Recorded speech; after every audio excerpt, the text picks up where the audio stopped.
Ngibingelele kuwe mlaleli, ngiyathemba ukuthi-ke uyaphila-ke. Mina-ke nje ngizokucela kuwe-ke laphana-ke ukuthi-ke mawukuthi-ke usamusha-ke kulona-ke ikhasi-ke leli-ke, noma-ke kuwukuthi-ke uyaqala ungena kulo-ke wenze nje ulungile-ke laphana-ke ungixhase-ke, ungaphumi ungalicindezelanga-ke ibhathini usubscribe nje kubiza imali kumahhala nje ukhiphe nesenti-ke elimnyama-ke leli khona uzokwazi phela ukuthi-ke uqhubeke uthole nezinye-ke iy'ndaba-ke ezintsha-ke nje engizolungiza nazo ngikufakela zona-ke kulona-ke ikhasi-ke leli-ke kusukela-ke manje-ke. So ngenza njengamanje ukuthi-ke ungabe ucindezela-ke ibhathini subscribe njengamanje khona-ke zingeke zikuphuthe lezi ndaba-ke lezi-ke. Udaba kulethele lona-ke namhlanje-ke la kulethele-ke udaba oshaqisa-ke ngendlela-ke esimanga-ke laphana-ke indoda ibhalela udokotela, ikhala ngokuthi yaya enyangeni iyothwala, inyanga yafike yayinika isigubhu okuyisona esokwenza le ndoda ukuthi icebe ibe nemali.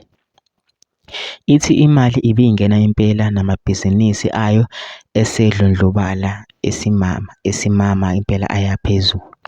Ithi yonke into ibihamba kahle impela, manje inkinga imigomo yesigubhu bekumele njalo after 6 months ihlabe inkomo eziwu-5 bese ihambisa u-50,000 enyangeni. Ithi ibikwenza lokho manje into esishintshile njalo ebusuku ibilala iphenduka ibe inyoka embedeni bese ivumbuka komunye umhlaba onabantu abanezimpondo ekhanda bese kuthi ngo-5 AM ibuyele emzimbeni wayo. Ikhala ngokuthi isikhathele njalo ibilala iphenduka inyoka. Ithi lento iqale ngo-1 AM ebusuku ivele ishawe inzululwane kube ngathi iyaquleka bese iphenduka inyoka. Ibibuyela enyangeni ithi inyanga ayikho into ezoyenza ngoba wazi thwalela yena akasamkele lesi simo. Ithi nomzimba usuyaqala uyaqebuka, umila iy'londa ayisazi kumele yenze njani.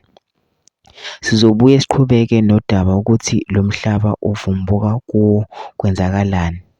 Bakwethu yekani lento yokuthwala ayidlali ney'ngane. Ukuthwala kuyafana nokuthi uzibulala uphila yize uzoceba kodwa ekugcineni impumelelo yakhona yimbi. Kuthiwa futhi abantu abathwele ababoni njengathi esingathwele, bona uma bebonana bodwa othwele ebuka omunye othwele umbona enezimpondo ekhanda kodwa othwele bebuka ongathwele kuba umuntu nje ekhanda ojwayelekile. Ziningi izimfihlo esizazovela.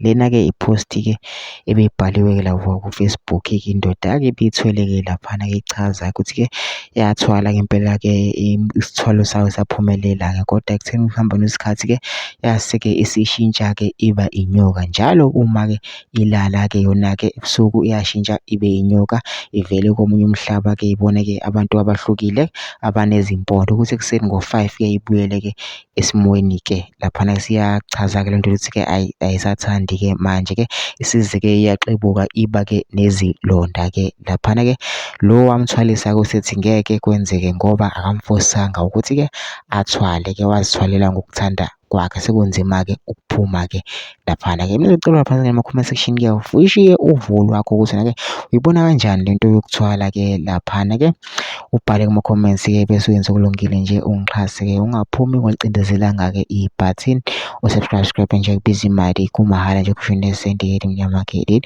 khona uzokwazi phela ukuthi-ke uqhubeke uthole nezinye-ke iy'ndaba-ke ezintsha-ke nje engizolungisa nazo ngikufakela kulona-ke ikhasi-ke leli-ke kusukela-ke manje.